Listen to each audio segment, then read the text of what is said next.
आप देख रहे हैं नाइन ब्रदर्स टीवी इंटरनेशनल। सबको मोहब्बत भरा अस्सलाम वालेकुम नाज़रीन।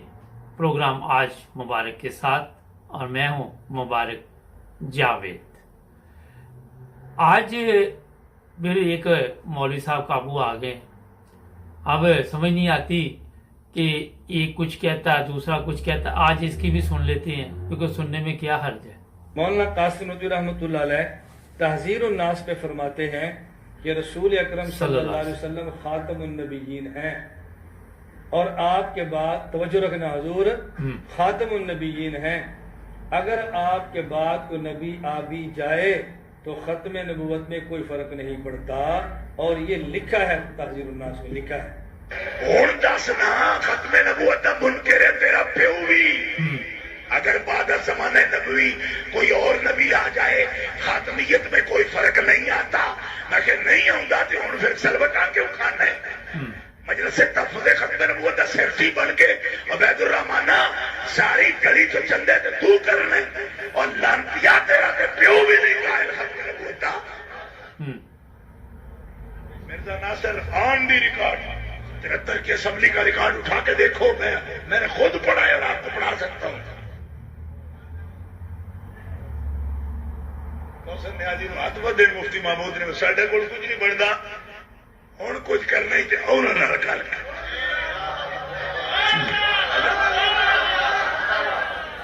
लगा जे जवाब देने क्या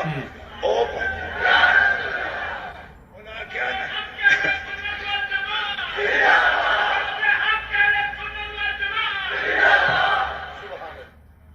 क्या नबूवती ओढ़क नामूसे रिसालत ते जद भी ओढ़क अंजामे कार फैसले तोड़ी अपनाण गए ते इमाम अहमद रजा दी रूहानी फरजंद ते मुजद्दिद अल-फिसानी दे रूहानी फरजंदी अपनाण।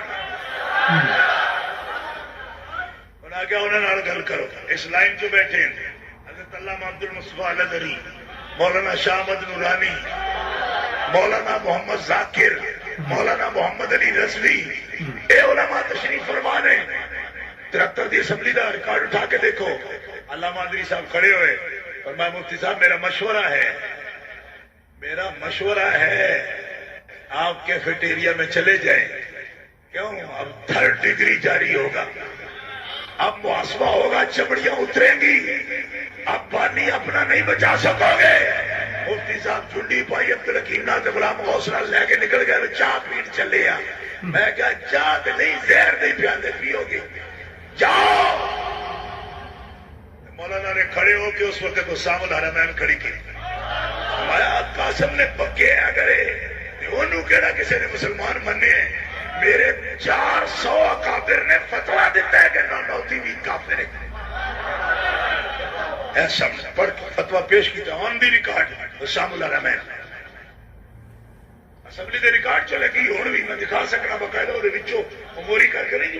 अच्छा नाज़रीन, ये मेरा ख्याल है कि काफ़ी देर से सोशल मीडिया पे चल रहा है ये सिलसिला। मुझे ख्याल ये आया कि एक चीज़ होती है कि एक तरह ये उलमा कहते हैं जनाब कि हम वहाँ जब अदालत में गए या कौमी असम्बली में जहाँ जहाँ भी है तो हमने जनाब वहाँ पे बड़े अच्छे जवाबात दिए। जो बड़े इनके बड़े मौलवी थे जो पहले थे जिनके ये नाम ले रहा, सिर्फ मुख्तसर सा सादा सा एक सवाल है कि पाकिस्तान की गवर्नमेंट को चाहिए कि वो जो भी कार्रवाई थी उसको मंजर आम पे लेके आए और वही चीज़ें लोगों के सामने लाएं और लोगों को बताएं कि ये वहाँ पे कार्रवाई हुई थी। और फिर इसमें डरने की मेरा कोई ज़रूरत भी नहीं है, क्योंकि अगर आप कहते हैं कि वहाँ पे आपके उलमा ने जनाब जो उनके पास तलीम थी और बड़ा उन्होंने मुकाबला किया जो उस वक़्त के जमात अहमदिया के खलीफा थे, तो आज आपको मेरा ख्याल है बड़ा अरसा हो गया इस बात को। तो आज तो आप वो लेके आए सामने और दूध का दूध और पानी का पानी।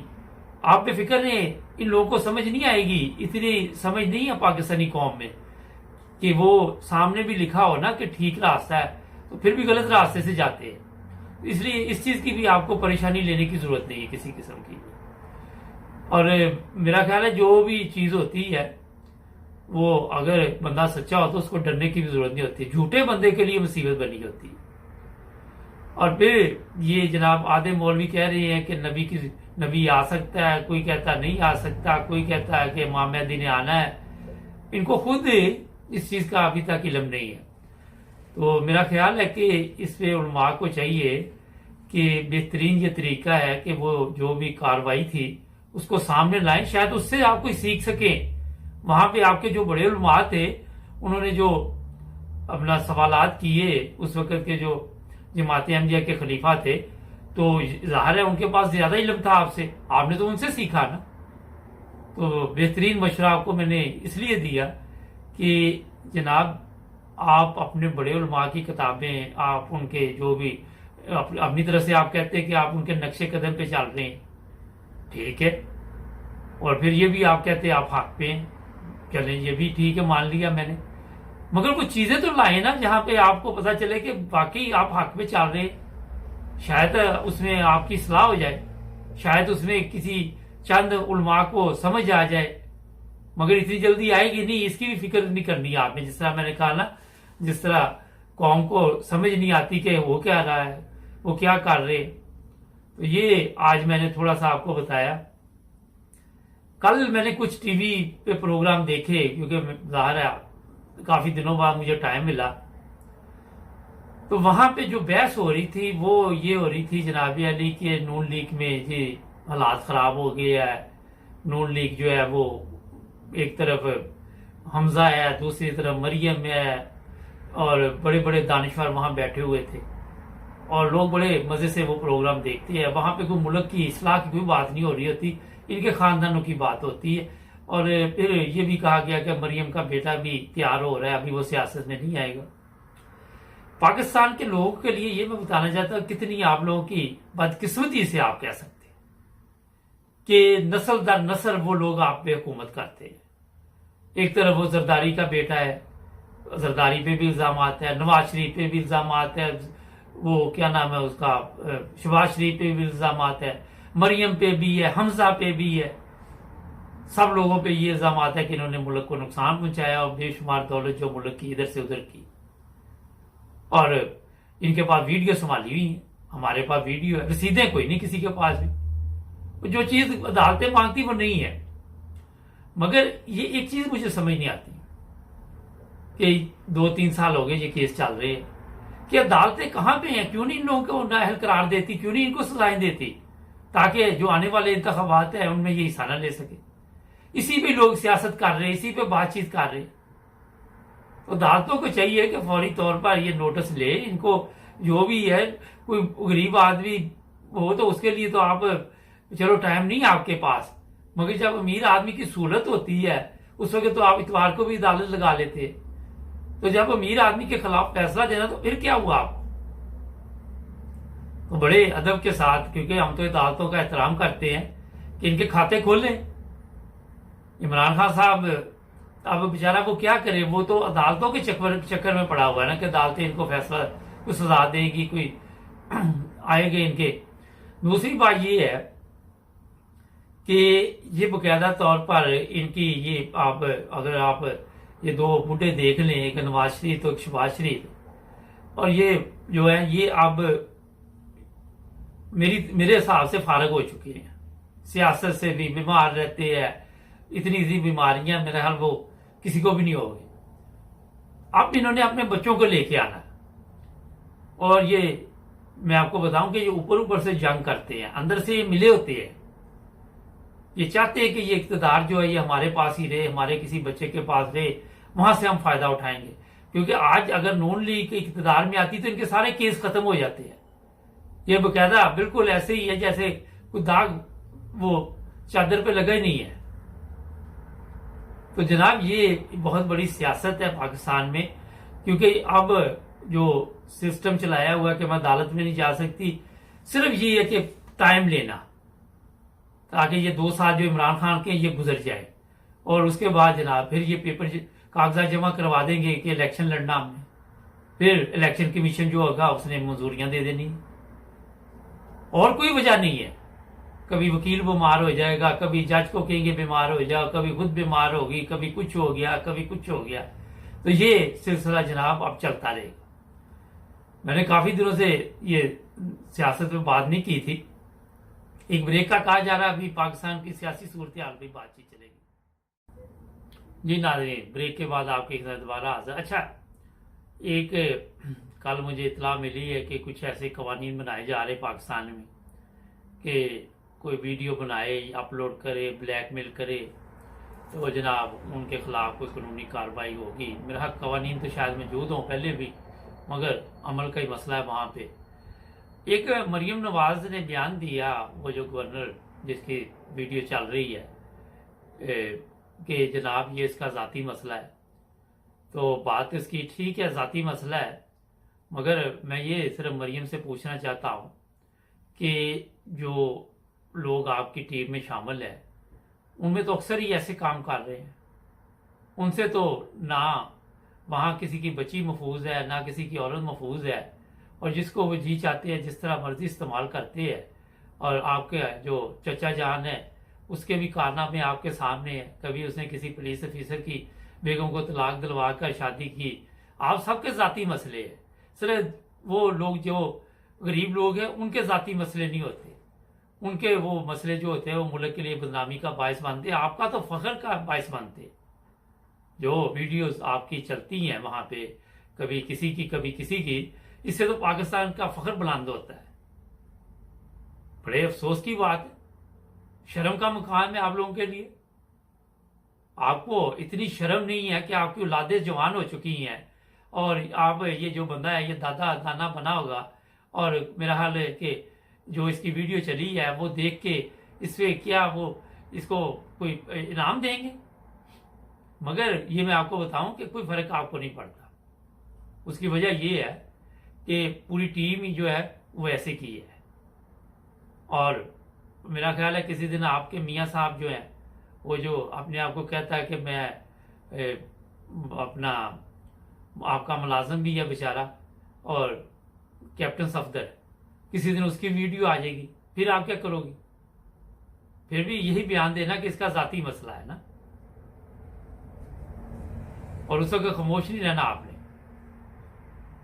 तो जो लोग भी ये चीजें देखते हैं उनको सोचना चाहिए कि शर्म आनी चाहिए। जितने भी नॉर्मल तो वहां पे ये कहते हैं कि जनाब गवर्नर बड़ी, सदर के बाद सूबे में जो पावर होती है गवर्नर की होती है। तो अगर उसकी ये हालत है, वो इन गलत कामों में पड़ा हुआ है जहाँ पे ना कोई शर्म है ना कोई हया है, और दूसरी तरफ आप कहते जनाब कि हम एक इस्लामी जमहूरिया पाकिस्तान में रह रहे हैं, और वहां पे आपको ये याद आ जाता है कि रबुआ का नाम तब्दील कर दो, किसी अहमदी को ऐसे तकलीफ दे दो, किसी पे केस बना दो, और वो सब कुछ आप इस्लाम के नाम पे करते हैं। मगर ये आपको इस्लाम के नाम पे नजर नहीं आता कि ये जो काम आप कर रहे हैं ये इस्लाम में जायज नहीं है। इस तरह के बयान देने से पहले इन खवातीन को सोचना चाहिए। मगर मैंने आपको बताया कि ये अंदर से एक ही पार्टी है साहब। आहिस्ता आहिस्ता ये इनके जो कभी किसी की वीडियो आ जाएगी, कभी किसी की तस्वीरें आ जाएगी, अवाम इसी में खुश रहती है। वो कहती चलो हमने इन पर लान तान डाल दी, इतनी बड़ी है। मगर मैं आपको एक बात बताऊं, नस्लें खराब हो रही इससे, आपकी बच्चे खराब हो रहे, कौम का बेड़ा गर्क कर रहे हैं आप इन चीजों से। अब मौलवी किधर गए हैं सारे, जरा ये बताएं मुझे, कहां जनाब खत्म नबूवत के मुजाहिदीन? आप बोले ना कि निकालें जुलूस इसके खिलाफ, कोई आया सड़क के ऊपर? एक बंदा भी नहीं आपका सड़क के ऊपर आके जुलूस निकालेगा, कोई एहतजाज नहीं करेगा इसमें, क्योंकि बेशरम माशरे में इन चीजों की वो कहते कोई प्रॉब्लम ही नहीं है। मैंने कई दफा वो बताया, मिसाल दी कि कोई बंदा था बेशरम, उसकी पीठ के ऊपर दरख्त निकल आया तो किसी ने पूछा कि यार आप क्या करोगे? कहता चलो इसकी छांव में बैठेंगे। ये तो हालत है आपकी। और ये जो दरख्त आपके आसपास निकले हुए हैं ये सारे ऐसे के ही हैं, अक्सर ऐसे के, आपको मैं बता देता हूं। ये आज की बात नहीं, आप पीछे चले जाए 74 के ये देख ले जाके जो बैठे हुए थे कौमी असम्बली में, उनके खाते खोले, सिर्फ उसके वीडियो कैमरे नहीं थे, मोबाइल नहीं थे लोगों के पास, वीडियो कैमरे तो थे मगर इस तरह नहीं था ना सिलसिला। असल जो उनकी असल चेहरे थे वो आपको अगर नजर आए, मगर बेशर्म इंसानों को कोई फर्क नहीं पड़ता, जो मर्जी नजर आता है। जाती मसला है उनका, एक गवर्नर था उसका जाती मसला है, क्या बात है जी। वैसे वहां कोई आपको वहां सड़क पे ये पुलिस वालों को कोई मियां बीवी नजर आ जाए तो उनको भी पकड़ लेते हैं, निकाहनामा दिखाओ। यहां किधर के निकाहनामे? और उन औरतों को भी चाहिए जिनके साथ ये जुल्म हुआ है वो बताएं आके कि हमें किस तरह ब्लैकमेल किया गया, किस तरह हमें ये इन्होंने घेरे में लिया और क्या तरीका कार था इनका। पता नहीं उनमें से कई बेचारी हो सकता है मर खप गई हो, कौन सा यहां बताते हैं ये लोग। हकीकत जो होती है वो तो सामने नहीं लेके आते। ये चीजें सोचने वाली हैं। तो जो मीडिया वाले ऊपर बैठे हुए हैं, जो ये न्यूज चला रहे हैं, जो आके इनकी फैमिली के ऊपर तो सारा दिन तबसरे करते, अपने आप को बड़े सीनियर सहाफी समझते, उनको चाहिए ना कि आके ये जाती मामले पे बात करें। अब क्या मौत पड़ गई आपको, फालिज गिर गया था आपकी जुबानों में? ना कोई मौलवी बोल रहा है ना आप बोल रहे, क्या हुआ आपको? कोई है शर्म किसी के अंदर? आके बस वहां पे 4 बंदे इतने जी, वो बड़ा सीनियर सहाफी है, खाक सीनियर सहाफी है। पहले आपको सेटिंग की जाती है, बताया जाता है ये सवालात करने, ये नहीं करने, और फिर उस पर सवालात आप करते हैं। तो ये चीजें मैंने इसलिए इनको बताई हैं कि इनका असल चेहरा जो आपके सामने आ जाए तो आप सोच नहीं सकते कि आप खौफ से मर जाए। ये ऐसे जालिम लोग हैं, इनके नजदीक ना कोई इंसान है, ना कोई खतून है, ना कोई बच्ची है, और ये जो भी है फिर उस माशरे में यही हालत होती है। ये छुप छाप आके ये काम करते हैं, वीडियो के जरिए बाहर आ जाते हैं। दूसरे मुजरिम जो होते हैं वो सामने करते हैं, जो गरीब होता है वो पकड़ा जाता है, अमीर जो होता है वो उसके लिए कोई प्रॉब्लम नहीं। तो ये बड़े ही अफसोसनाक वाकयात है, इसलिए ये मैं आपको बता देता। एक बंदे ने, किसी ने दरखास्त दी है सिंध हाई कोर्ट में या कहाँ, तो मगर जो कानूनी कार्रवाई है वहां पे पाकिस्तान में, तो फिर जना का भी केस बनता है, वो किधर गया फिर? अब कहां गया? किसी को याद है किसी मौलवी को कि नहीं मर गए सब? किसी के जेहन में आया कुछ? आके उधर सारा दिन तो सोशल मीडिया पे बड़ा कुछ बताते हैं आप लोग। दादी ये असल में मैं कभी कभी इनको, इनका जो चेहरा है जरा अच्छे तरीके से दिखाना चाहता हूं ताकि शायद कोई शर्म से डूब मरे, मगर इतनी जल्दी नहीं ये शर्म वाले हैं। कल फिर मिलेंगे नए तबसरे। हमारे चैनल को सब्सक्राइब करें। मिलेंगे कल नए प्रोग्राम में। अपना ख्याल रखें। अल्लाह।